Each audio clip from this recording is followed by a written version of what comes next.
আসসালামু আলাইকুম। আশা করি সবাই ভালো আছেন। তো গত বরাবরের মতো পরশুতে কালবৈশাখী ঝড় উঠেছিল, আজও তাই এই ঝড় উঠেছে। তাই ভাই ভিউয়ার্স, আপনারা দেখুন, নিজেই দেখুন যে কীরকম ঝড় উঠছে।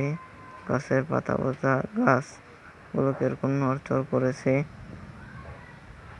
আপনারা সবাই এসব কালবৈশাখী ঝড়ের মধ্যে কেউ বাড়ি থেকে বের হবেন না।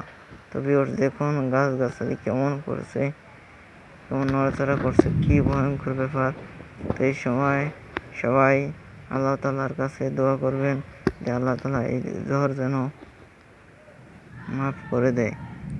তাই ভিউয়ার্স, আশা করছি আমাদের এই ভিডিওটি ভালো লাগলে সবাই সাবস্ক্রাইব করে দেবেন এবং সবাই ভালো থাকবেন। তাই সবাই ভালো থাকবেন। আল্লাহুম্মা আমিন। দেখুন ভিউয়ার্স কীভাবে